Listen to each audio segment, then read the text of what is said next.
si je cherche à expliquer pourquoi j'ai choisi le grec, c'est toute ma vie que je vais expliquer. C'est l'émerveillement que m'ont donné ces textes au premier contact avec Thucydide, mais aussi les cours que je suivais à la Sorbonne. Et après, quand j'ai voulu faire ma thèse, ou tout au long de ma vie, c'est le même émerveillement qui a joué, le même sentiment que j'étais là en contact avec une littérature qui est le début de toute notre littérature occidentale, où on s'étonne à chaque fois comment est-ce que ça a pu être dit avec tant de force et porté tellement bien, même en notre temps. Mais aussi par cette clarté dans l'analyse, cette clarté des idées. Ce sont les idées que nous discutons encore aujourd'hui, mais après des siècles où on en ajoute, on en retire, on commente, et on est embrouillé dans un vocabulaire abstrait. Tandis que là, on avait la découverte des idées à l'état immédiat, pur et fort.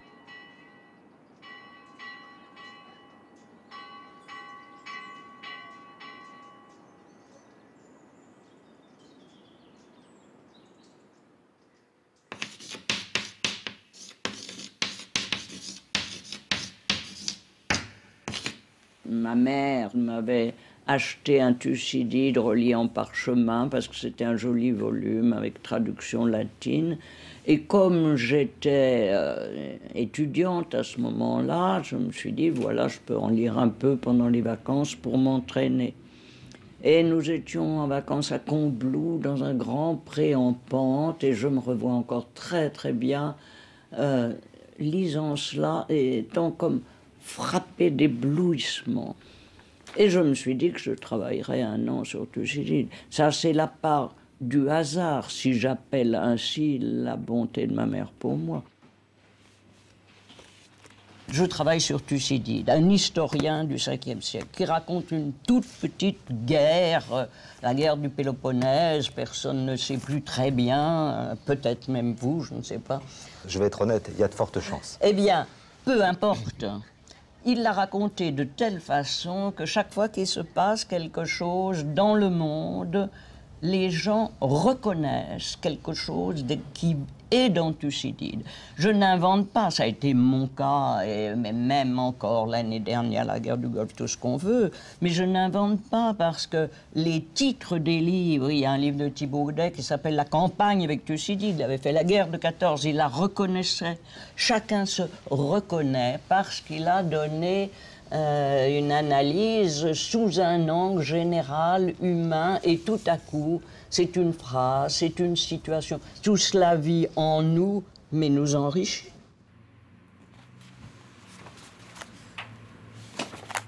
Et j'ai passé peut-être 20 ans de ma vie à faire l'édition, la traduction de Thucydide. Ça a été un travail terrible de tout reprendre, chaque mot, chaque article, etc. Mais je ne regrette absolument pas le temps passé. Je regrette un peu que ça m'ait rendu odieuse avec tout le monde, parce que j'en voulais qu'on me laisse tranquille avec mon Thucydide. Mais quand j'ai soutenu ma thèse, il y a un ami peintre, là aussi je l'ai raconté parfois, mais qui a fait une petite aquarelle, et avec écrit en travers « À Thucy pour la vie ». Eh bien, c'était vrai.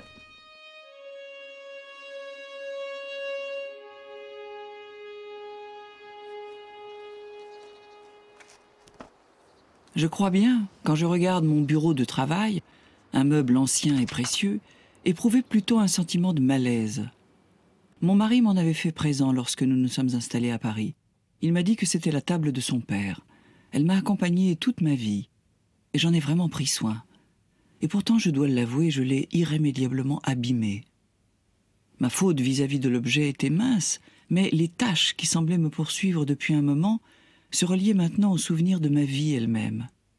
J'avais abîmé, encore plus qu'un cuir ou un meuble, le prix qu'auraient dû revêtir les jours qui passaient, les années qui passaient, pour mes proches, pour mon mari, pour tous ceux qui avaient attendu autre chose de moi et qui étaient restés inutilement à me voir peiner sur mon grec, qu'aujourd'hui tout le monde abandonne. Je déteste penser que j'ai bêtement abîmé tant de choses, tant d'heures, tant d'affections. Plusieurs volumes de ma bibliothèque avaient été tachés, fatigués, déformés. Certains même avaient été déchirés et ne tenaient que par des élastiques. Eux aussi avaient été abîmés. Mais les textes eux-mêmes, le contenu, la joie qu'ils pouvaient me donner, et cela après des siècles et des siècles, restaient vivants et présents. Tout ne s'use pas, tout ne disparaît pas. Peut-être en est-il ainsi de quelque façon pour nos vies elles-mêmes. Que mon combat soit un combat contre l'effacement de traces, c'est une formule qui n'est pas dépourvue de sens, mais qui me paraît un petit peu sinistre.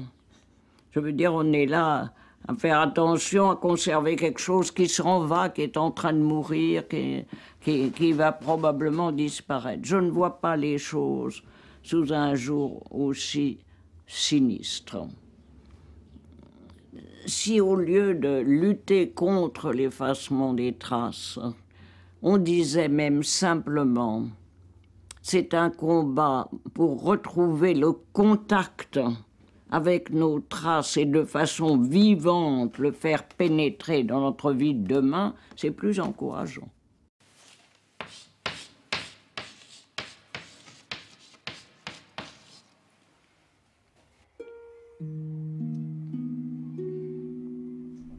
Que ma mère ait laissé en moi la première empreinte est une chose indiscutable. Ma mère m'a accompagnée, elle a été tout pour moi, j'ai toujours vécu à proximité d'elle. Nous nous entendions très bien, nous rions ensemble. Alors, quelle ait été pour moi l'empreinte permanente, c'est certain. J'ai conscience de lui devoir non seulement tous mes souvenirs heureux de ma jeunesse, mais tout ce que je suis et tout ce que j'ai aimé. Je suis resté l'enfant de ma mère tout le temps et encore maintenant. Et je ne vous parle pas sans me dire ça l'amuserait, qu'est-ce qu'elle dirait. Et elle est encore avec moi.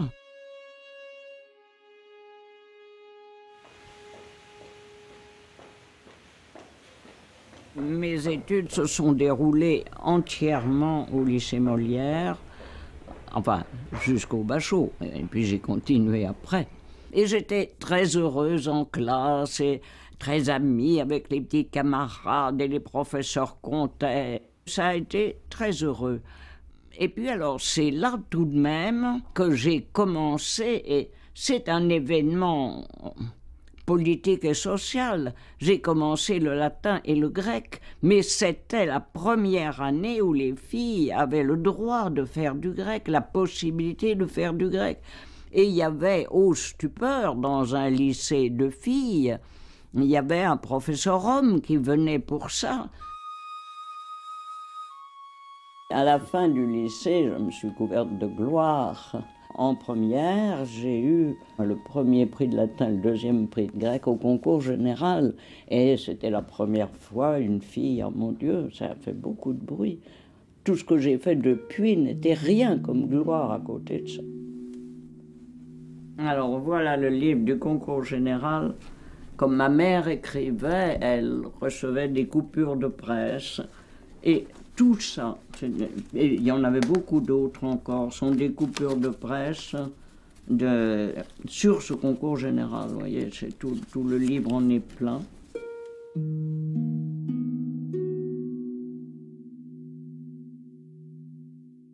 Après le concours général, j'ai préparé, je suis entrée à l'école normale de la rue d'Ulm. Nous étions cette année-là 2 filles, il y avait des filles de temps en temps, 1, 2 par promotion. À l'école normale 2 garçons de la rue d'Ulm, les programmes étaient encore très différents. Par exemple, l'école normale de jeunes filles et l'agrégation féminine ne comportaient pas encore de grec. Vous voyez, ça, les choses se faisaient peu à peu. Alors, il était bien naturel qu'ayant fait avec plaisir et succès du latin et du grec, que j'aille dans l'école où on en faisait et où les programmes dans l'ensemble étaient différents et, j'ose le dire, à cette époque supérieure. C'était les années 33-36, c'est-à-dire qu'on approchait de la guerre. Alors, je suis sorti de là avec une bourse de thèse, mais tout de suite, nous avons été confrontés à la guerre. J'étais fiancé à ce moment-là, je me suis marié la première année de la guerre, enfin, c'était une époque un peu chargée. Moi, j'étais moitié juive et mon mari l'était aux 3/4. Et ça veut dire qu'à nous deux, nous avions un grand-père de trop, selon la formule. C'est un peu gênant d'avoir un grand-père de trop, faut le reconnaître. D'abord, j'ai été renvoyé de l'enseignement, et puis nous avons beaucoup déménagé pour nous cacher, parce que c'était quand même un jeu dangereux. Être juif en pleine défaite française, en plein statut des juifs, avec les déportations, etc., n'était pas une expérience heureuse. Et cependant, pour moi, et dans mon souvenir, c'était une expérience riche et pas du tout écrasée de tristesse, du tout. Parce qu'on savait très bien ce que l'on espérait. On écoutait toutes les nouvelles qui donnaient l'espoir que les choses s'arrangent. On voyait des gens, on rapportait, on se déplaçait, on franchissait tel danger, tel autre. Et dans tout cela, il y avait une grande espérance qui n'est pas toujours présente dans notre monde en paix. Et quelquefois, évidemment, j'étais alors beaucoup plus jeune, mais j'ai l'impression qu'il y avait une espèce de, malgré ces horreurs, de confiance dans la vie, plus grande que dans certains moments de l'époque moderne. Le lendemain de notre retour à Paris, j'ai été, parce que c'était comme une sorte de patrie intellectuelle retrouvée, j'ai été à la bibliothèque de l'école normale de la rue d'Ulm. Et là, il y avait un grand professeur que je connaissais, que j'admirais, qui était à la bibliothèque et qui fulminait parce que le dernier numéro de la revue allemande Gnomon, dont il avait besoin pour ses recherches, n'était pas en place. Alors quand on sortait de là d'où nous sortions, c'était à la fois ahurissant et rassurant, merveilleux, cette vie normale avec une place telle que l'arrivée d'une revue était un événement considérable dans ce monde préservé où nous allions recommencer à vivre.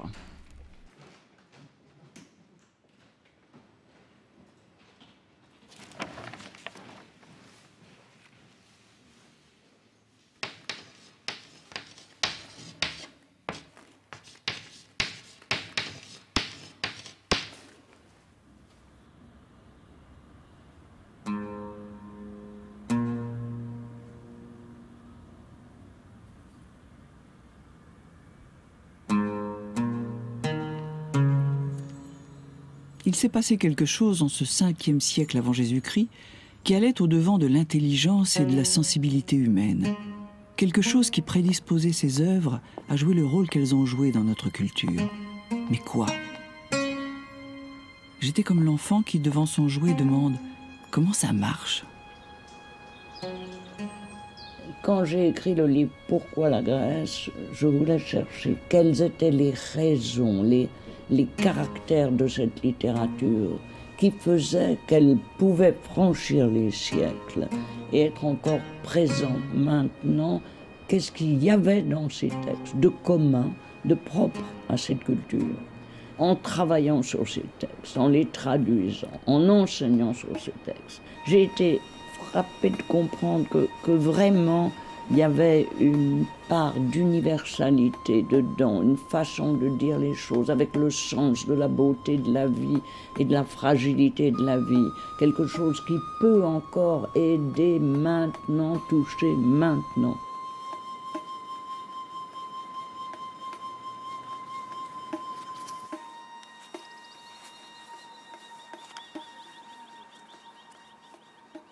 En ce moment où l'on parle tellement de démocratie, politiquement, tout le monde dit il ne faut plus de démocratie, il faut une autre démocratie, il faut que tout le monde ait la démocratie.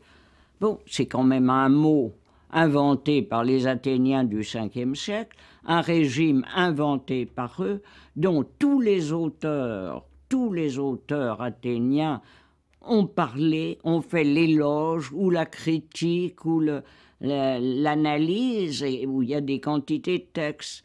Parce qu'il y a quelque chose d'assez fascinant dans le fait que la démocratie athénienne, qui est une invention d'Athènes, le mot est une invention, la chose est une invention, c'est resté, et nous ne parlons que de ça. Mais c'est un monde tout à fait différent de ce que nous pouvons faire. Au point de vue concret, ça n'a aucun rapport. La démocratie athénienne était une démocratie directe où tous les citoyens venaient, parlaient, jugeaient, plaidaient, tranchaient comme juges, enfin, eux-mêmes directement, et tous. Naturellement, quand on dit tous, il faut rappeler que tous, mais pas les femmes, ni les esclaves, ni les étrangers, tous les citoyens. Mais c'était quand même pour eux ça, la découverte, que c'était pas les grandes familles ou un chef ou les riches, mais tous les citoyens. Bon, alors, on ne peut pas imaginer quoi que ce soit du même genre dans les grands pays actuels et avec les démocraties indirecte, représentative, où l'on vote pour quelqu'un qui votera, etc. Donc, toutes les données matérielles sont différentes. Et cependant, étant donné cette façon qu'avaient les Grecs d'aller toujours à l'essentiel, les principes, l'idéal, les valeurs, les grands fondements de la démocratie sont encore ceux qui peuvent nous être chers, avec des différences qu'il est intéressant de préciser, mais ce sont les mêmes mots. Et il devient très intéressant de voir si nous n'avons pas parfois été imprudents en nous écartant de l'idéal qu'ils avaient défini.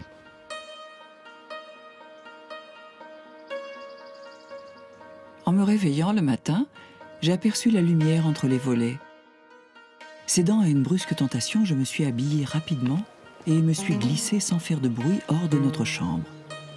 Il me fallait très vite, avant que les gens fussent éveillés, retrouver autour de moi la présence de Delphes. J'ai trouvé un petit chemin qui descendait dans le vallon et serpentait parmi les oliviers. Sur la route, au-dessus de moi, derrière les colonnes du temple rond, je voyais passer seulement quelques-uns de ces petits ânes gris, si propres à la Grèce, et qui semblaient avoir toujours vécu au rythme familier des travaux des champs. C'était l'éveil de la campagne, dans l'air frais de l'aube et sous son aspect le plus familier. On se serait cru au temps d'Hésiode ou dans une île bien abritée dans la paix du petit matin. Il est clair que cette présence du temple et des dieux, de ses statues et de ses souvenirs littéraires était là quelque part autour de moi et en moi. Je n'avais pas besoin d'y penser. Les souvenirs m'enveloppaient comme une sorte de vaste cocon protecteur, et je savais parfaitement que je foulais une terre exceptionnelle. La mémoire la rendait sacrée pour moi, comme elle l'avait été jadis grâce à Apollon. Je n'avais pas besoin d'y penser. Cela flottait en marge de mes sensations, ajoutant une sorte de piété reconnaissante à l'émerveillement du moment présent. Comment pourrait-on ne pas passer de Thucydide à la tragédie et au théâtre? C'est la même époque exactement.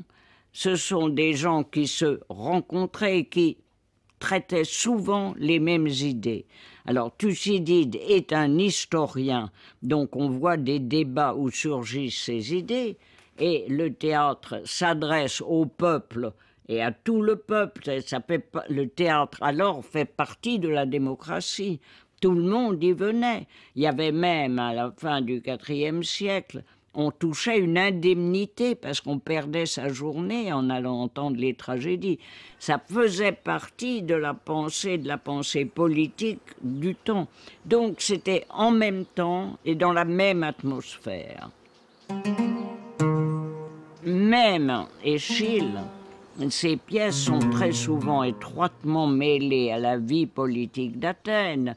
Voyez que la première pièce conservée, qui s'appelle Les Perses, part justement de la victoire sur l'envahisseur perse et de la victoire des démocrates athéniens. Là aussi, il y a la question posée par la reine, mais qui commande, etc., à ce peuple, et ils ne sont esclaves ni sujets de personne. C'est bien l'opposition entre l'autocrate de la Perse et la démocratie d'Athènes qui apparaît. Ce n'est pas un monde absurde, jamais. C'est un monde dur, mais héroïque, et où l'homme est exalté aussi dans ses qualités. Πάλι βαθιά μου. Το σωστής μαντίας. Ο άγριος πόνος. Το στροβέλισμά του αρχίζει. Και με κρούει ταράζοντας με. Παιδιά θαρείς, που σφάξαν οι δικοί τους. Φαίνονται να κρατούν στα χέρια σάρκες. Φαΐ των συγγενών, μαζί με σπλάχνα και έντερα που γεύτηκε ο γονιός. Για τούτα λέω, πως μελετάει η εκδίκηση στο σπίτι κάποιος. Δειλό λιοντάρι που πλαγιάζει μέσα στο κρεβάτι, ενάντια στον αφέντη που γύρισε. Ναι, και δικό μου τώρα φουσκλαβιά θα πρέπει να υπομείνω. Αν σε τούτο δεν με πιστεύεις, το ίδιο μου κάνει. Αλήθεια, ποιο είναι το όφελος. Θα έρθει ό,τι μέλετε, όμως γοργά. Γοργάσα θα το δεις. Θα πεις, προφήτησα σωστή πως ήμουνα.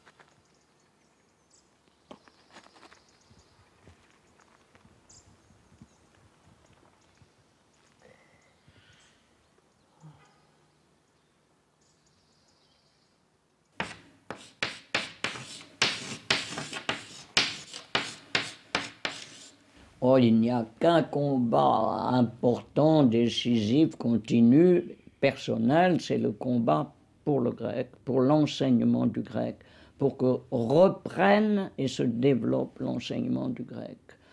Quand j'étais jeune élève, étudiante je veux dire, le grec gagnait du terrain. On ajoutait des épreuves, on avait tout le bataillon des filles qui venait s'ajouter à celui des garçons.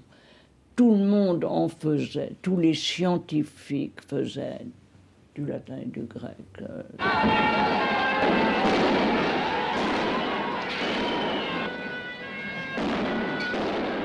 Il y a eu une période où ce n'était pas seulement le grec qui était mis en cause, c'était la culture en général. Et ça a été lié à certains aspects, pas les meilleurs, de 68.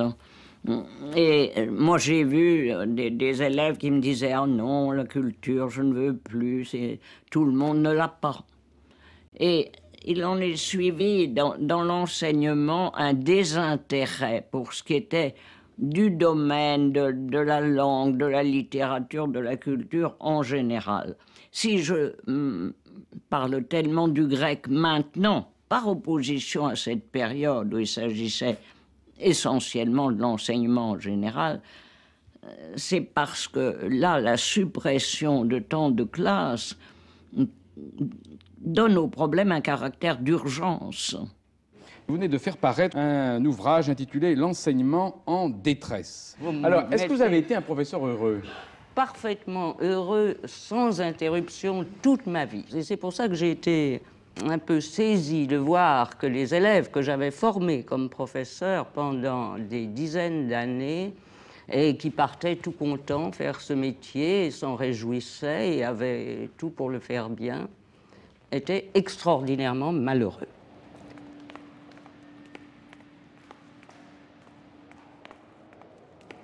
J'ai enseigné partout. J'aime ce métier. Et quand on le fait avec cœur, c'est un bonheur extraordinaire. On entre dans une classe et tout est fini. Les ennuis, les problèmes, toutes les choses de la vie normale. Les portes sont fermées, c'est un univers à part. On est en contact avec des choses de l'esprit. On se forme l'esprit. On apprend à penser, à être. Vous savez, c'est une joie aussi de voir les jeunes à qui on s'adresse s'améliorer, s'affiner d'une année, du commencement de l'année à la fin de l'année.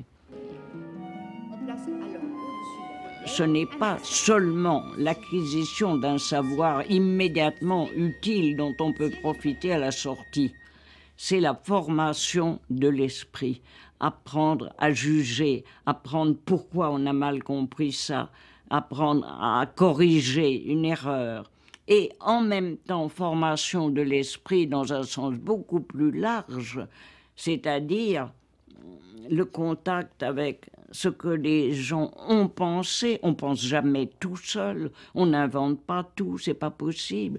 On a des signaux, des repères, et j'évoquais tout à l'heure ces héros grecs, mais ce sont les repères d'un certain idéal, d'un certain danger, d'une certaine noblesse. Et pour vivre à tous les niveaux de l'existence, à tous les niveaux, vraiment, on a besoin de pouvoir s'exprimer clairement, voir franchement ce que l'on veut et pourquoi. Donc cette formation de la langue, de l'esprit, de l'idéal, on en a besoin quoi qu'on fasse par la suite.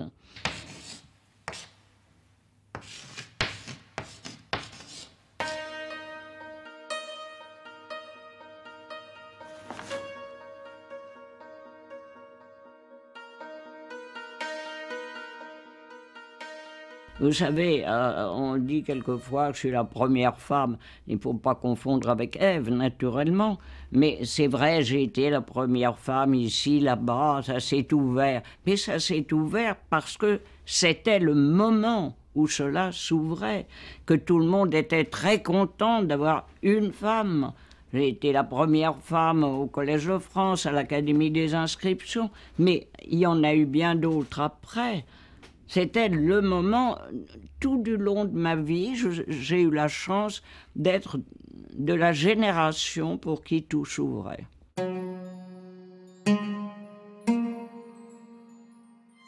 L'Académie française a élu aujourd'hui en son sein une femme. Et oui, les académiciens ne seraient-ils plus misogynes, eux qui avaient tant tardé à élire la grande Marguerite Yourcenar. Jacqueline de Romilly sera la première femme à entrer à l'Académie française vêtue de l'habit vert version jupe. Un sac à main remplace l'épée et dans son cœur le souvenir de sa mère. Oui, ça j'y pense beaucoup. Ma mère a tout fait pour moi et je pense que elle, ça lui aurait fait profondément plaisir.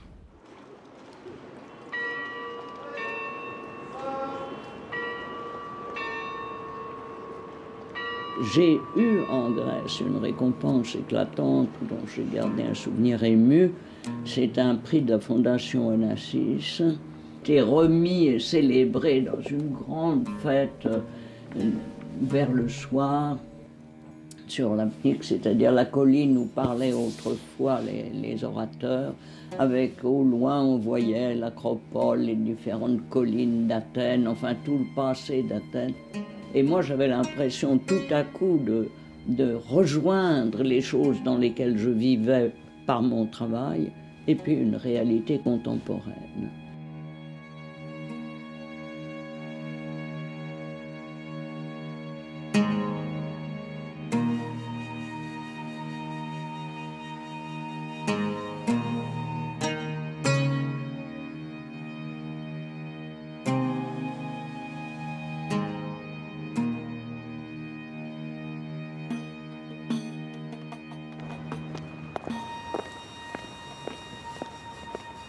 Quand on est nommé au Collège de France, on est nommé sur un programme qui devient le titre de la chaire.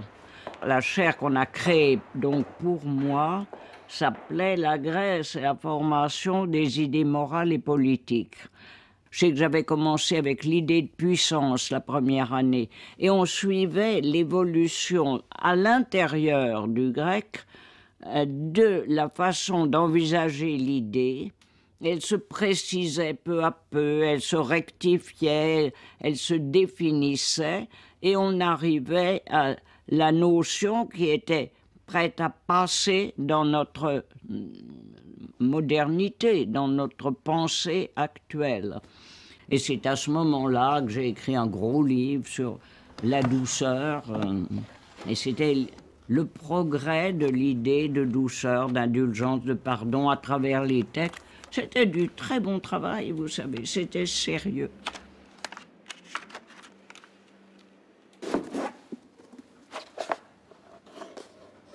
J'ai continué comme ça jusqu'au moment où je me suis aperçu que pendant ce temps-là, mon cher grec prenait de mauvais coups, était très peu gâté dans l'enseignement, voyait ses horaires diminuer et les gens remplis de doutes sur son utilité.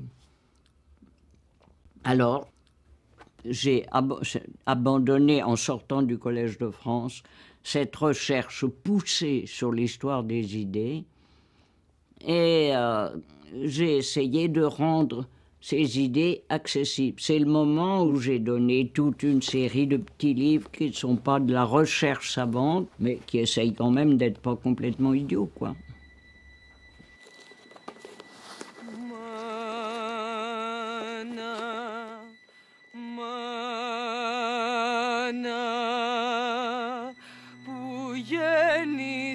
Στη φρίκη σου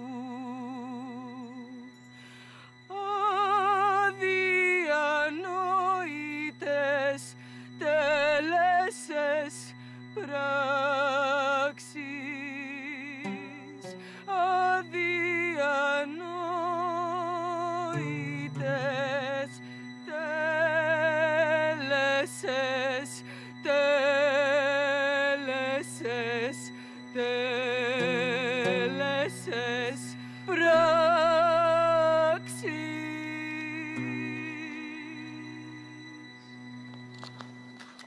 Je ne défends pas le grec uniquement comme ça tout seul. Le grec va avec le latin, le grec et le latin vont avec le français va avec l'orthographe, avec la connaissance de notre pays, avec la confiance pour le répandre. Et tout ça va avant tout avec la littérature, avec l'expression des sentiments et des idées, leur progrès, la littérature d'hier naturellement, mais aussi celle de demain, on écrit encore.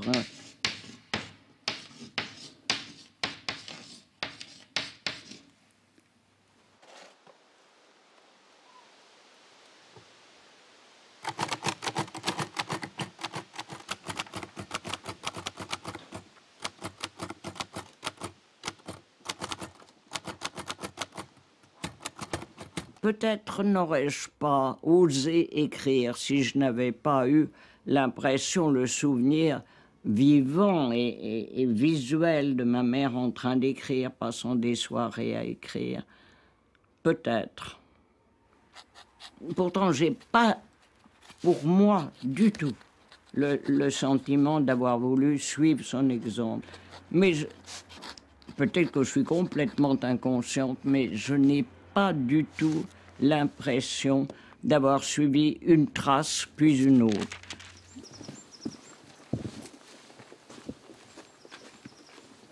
Voilà la porte et à partir de là, on est dans le bonheur.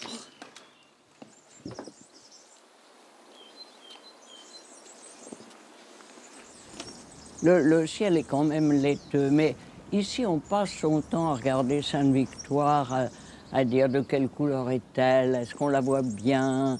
Et pour les gens d'ici, quand on dit « elle », ça veut dire la montagne Sainte-Victoire. Ça, c'est le grand bassin que j'aime beaucoup. Il n'y a pas plus reposant que de s'installer là, en paix, avec l'air qui vient du jardin, qui est déjà un peu parfumé.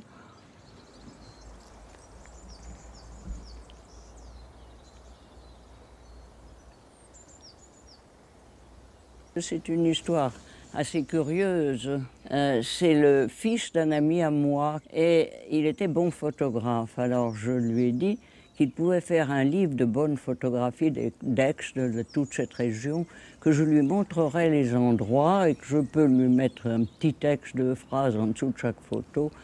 Et puis le garçon a trouvé autre chose et moi j'avais écrit pour m'amuser 2-3 petites phrases. Et c'est mon éditeur Bernard de Fallois qui m'a dit « Mais non, mais ne vous occupez pas, il n'y a pas besoin des photos, racontez ça, écrivez vos rêveries du promeneur solitaire comme si vous étiez Rousseau. » Et moi je me suis dit « Quelle bonne plaisanterie, pourquoi pas, c'est amusant. »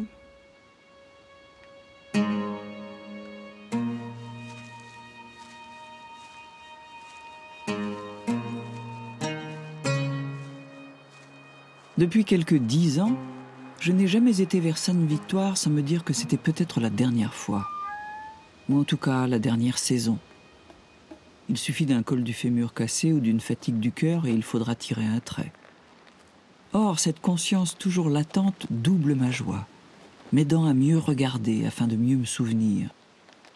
Je sais bien qu'aucun souvenir ne me rendra l'éblouissement de la lumière ni la fraîcheur du vent.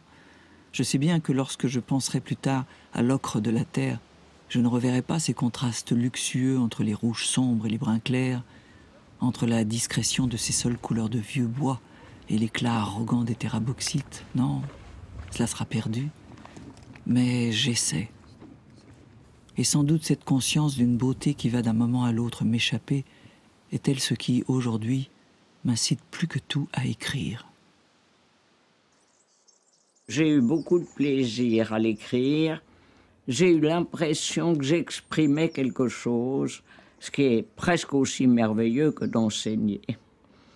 Et ça a beaucoup joué dans mon désir d'essayer après d'autres choses de façon peut-être un peu plus personnelle. À Paris, on vit bousculé. Moi, je vis bousculé. J'ai du travail, je suis en retard, j'ai des gens à voir, j'ai des choses à faire. Et ce rythme m'entraîne. Ici, je retrouve le calme, le silence, et je retrouve des souvenirs, je retrouve une espèce de paix intérieure. Et c'est dans ce cadre que se placent en général les nouvelles que j'ai essayé d'écrire.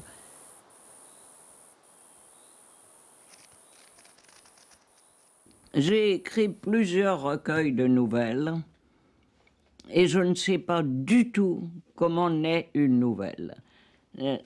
Si vous voulez mon impression personnelle, il y a une impression vague, un sentiment, une expérience toute petite, et puis on y pense, et puis tout à coup, ça s'étoffe, ça se construit, et on se dit, mais ça ferait peut-être une histoire, ça. Et on se la raconte, et on finit, par erreur souvent, par trouver que c'est bien, et voilà, on essaye. Mais je dois dire qu'on essaye quelquefois en vain. J'ai l'air d'être prise d'un génie d'inspiration, d'après ma façon de parler. Mais en faisant de l'ordre dans cette pièce où vous êtes, l'autre jour, j'ai trouvé tout un carton de papier, j'ai regardé ce que c'était. C'était un roman. C'était manifestement 2 mois. Il y avait un chapitre tapé, il y avait un titre, il y avait des notes pour tous les chapitres de mon écriture. Je n'ai jamais pu trouver ce que ça me rappelait. Et j'ai tout déchiré. Il y a des essais qui ne mènent à rien. Et puis quelquefois, quand on a l'impression que ça prend corps, que ça devient concret, que quelqu'un d'autre pourrait éprouver la même chose, alors on s'y met, on le raconte et on se met à y croire soi-même tout à fait. Que tout se taise. Assez de mots, assez de littérature, assez d'idées aussi. Il existe des moments où le présent ne laisse plus de sens au reste, où il vous comble et vous étouffe. J'ai poussé loin de moi le bloc et j'essaie passionnément de goûter dans la plénitude cette minute de perfection. Me taire, ne pas bouger, c'est le présent qui m'est donné. Je le sais d'expérience, la parenthèse se refermera. Cette minute de présent pur, privée de repères et d'échos, n'entrera pas dans le passé ni dans la mémoire, car rien ne l'y rattachera. Elle sera perdue pour toujours. Sans savoir bien pourquoi, je reprends mon bloc, avec une sorte d'impatience frustrée, voisine de l'angoisse. Un bourdon passe avec un bruit d'avion, emporté par la hâte et par le désir. Et moi je m'empare de ma plume, dévorée soudain par la même hâte. Dire, ah, il me faut le dire. À qui ? À personne, bien entendu, mais le dire, simplement. Mais cet instant-ci, qui pourrait l'exprimer? Pas moi, en tout cas. Pas ici, pas en ce moment. Si je rentrais, le bonheur du jardin en fleurs m'ôte toute lucidité. Ce n'est que dans une chambre close que je pourrais le dire, loin des fleurs et loin du bonheur. Dans la maison, enfin, je reprends mes papiers. Je peine, tête penchée, ne voyant plus rien, ne sentant plus rien. J'écris, je déchire, je recommence. Je sais que nul ne lira ces mots. Je sais que je perds l'essentiel. Et pourtant, comment faire? Seuls les mots peuvent tenter de préserver l'impression naguère fulgurante. Alors, tant pis. Obstinément, toute seule, volet fermé, j'écris. Je pense que c'est le plaisir, quand on s'y est exercé au fond pendant toute sa vie, d'arriver à dire, à communiquer, à fixer même pour soi-même ce que ça a été, ce qu'on a fait, ce qu'on regrette d'avoir fait, ce qu'on est content d'avoir fait, ce qu'on apprécie encore, honnêtement, comme un examen de conscience.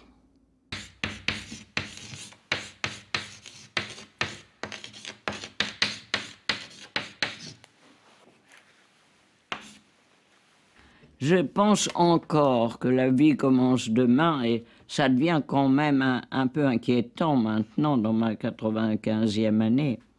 Mais c'est vrai qu'on se prépare toujours pour un lendemain. Et c'est vrai que tout ce que l'on fait, que l'on réussit ou que l'on échoue, est comme une leçon dont on a l'impression qu'on pourrait tirer un enseignement utile dans la suite. Et puis, oh, l'idée que, mon Dieu, je prendrai des vacances, je voyagerai, j'irai ici, là-bas. Et puis un beau jour, on perd la vue, alors c'est trop tard pour aller ici et là-bas.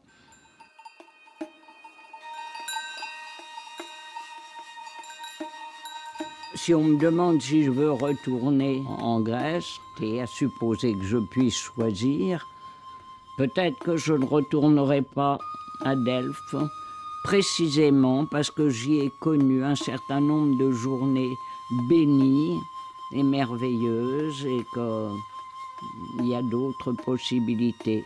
Je suis éminemment athénienne, mais je préférerais beaucoup une île grecque, avec des oliviers, la mer à mes pieds, un beau soleil, et pourquoi pas ajouter, puisque nous rêvons, la jeunesse.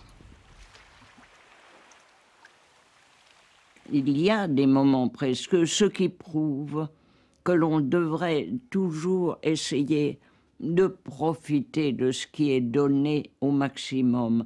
Là, c'est par la privation que j'en découvre la leçon. Mais voyez que ça rejoint mon désir que l'on fasse attention au texte, à la beauté en général. Nous n'avons pas prononcé une seule fois le mot de beauté, mais comment pourrait-on, à propos des textes grecs, comme à propos de la vue, ou comme à propos de la poésie, ou comme à propos de tout, ne pas le prononcer? Eh bien, pour une aveugle, car je suis presque aveugle, pas tout à fait, mais pour quelqu'un qui voit très mal, il existe encore de la beauté et de la perception de la beauté, à la fois par les textes qu'on peut encore entendre avec des cassettes ou autrement, et même par la vue. C'est le plaisir que l'on trouve dans cette fable de La Fontaine que j'ai citée ici à propos du héron, où le poète dit que l'onde était transparente ainsi qu'au plus beau jour. Je m'en suis tirée avec les cassettes, c'est-à-dire que je dicte à une cassette, une dame qui travaille pour moi, qui me connaît bien, tape d'après la cassette, puis elle vient me lire. C'est telle impropriété. Bon, écoutez, on arrête un instant, bien Oui. qu'il n'y en ait pas beaucoup et que j'ai très peu de remarques.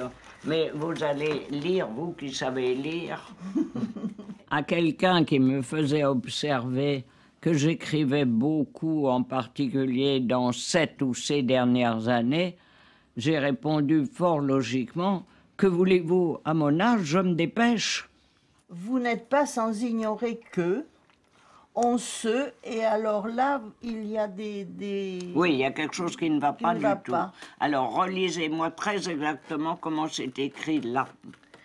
On Vous se- n'êtes pas sans ignorer. Et puis, Vous n'êtes pas sans ignorer que on se de voir comment les journaux ou les émissions de radio oui, eh ou bien, je crois télévision- que c'est une erreur de frappe. Il suffit de voir, je crois. Il suffit de voir comment... Oui. Oui.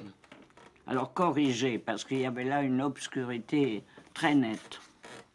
Et j'aimerais essayer de nouvelles choses. Maintenant, c'est de plus en plus difficile. On peut se rassurer. Je ne crois pas que je vais inonder le marché d'une littérature vieillie et intempestive. Je me retiendrai. Mais c'est amusant d'essayer encore. Et c'est consolant quand on arrive encore. Et alors, on me relit ce que j'ai écrit. Et à l'oreille, je dis, attendez, il faut corriger ci, il faut corriger ça. Et ça donne beaucoup de plaisir de sentir qu'on peut encore améliorer, faire des progrès. J'ai dit qu'il s'agissait de ma vie. Or, une vie est faite de rencontres. Rencontres avec des personnes, avec des lieux, ou avec sa propre image, renvoyée par des témoins sans pitié. Tout cela laisse sa trace. Et puis, par-delà les rencontres et les surprises, les tendresses et les rancunes, un peu plus loin, mûrissent les fruits de la solitude. Comme le dit Jocaste dans Euripide, la vieillesse ne comporte pas que des mots, la solitude non plus. L'angoisse, oui. L'approche du mystère, parfois. Mais comment saisir ce qui se passe? Et puis quand tout est fini, que tous les œufs ont été trouvés, on rentre. Personne ne s'aperçoit qu'on en a oublié un. Personne ne l'a trouvé. Personne ne s'en est inquiété. N'en est-il pas ainsi de la plus grande partie de notre passé, de ceux que nous aimons, de nous-mêmes? J'oublie déjà tant de noms.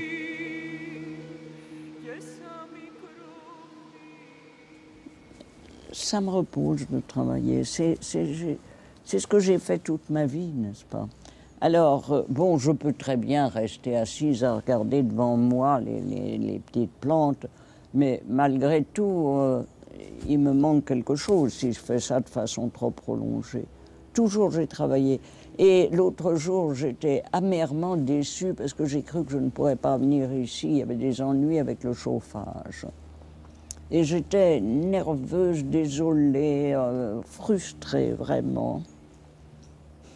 Eh bien, j'ai pris un texte de grec et j'ai commencé à batailler sous ma grosse lampe pour essayer de faire quelque chose, parce que c'était ma vie normale que je retrouvais comme ça.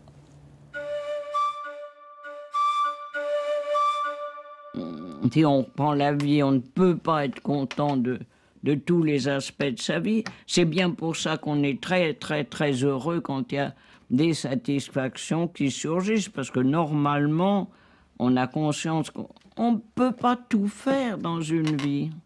Donc, on est toujours en faute, en insuffisance. On ne peut pas tout savoir, même si on est un peu cultivé. Et on se dit toujours, c'est épouvantable, j'ai pas fait ça, j'ai pas lu ça, j'emploie ce mot, je sais pas ce qu'il veut dire. Non, Et j'ai conscience le nombre de regrets que j'ai par rapport à tous ceux qui ont été bons pour moi, et même avec ma mère, j'envoyais promener pour faire mon Thucydide. On ne peut pas être content de toute sa vie. Mais quand je vois qu'il y a eu telle petite chose réussie, que j'ai encore pu faire ceci, ou qu'il y a eu tel bon résultat, eh ben, ça me console. Je me dis, j'ai eu quand même la moyenne après tout.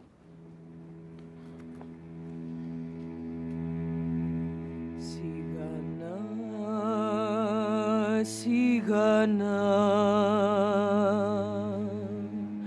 σιγανά το πεδιλό να μη χτυπά, σιγανά και σαν μικρό φιλί,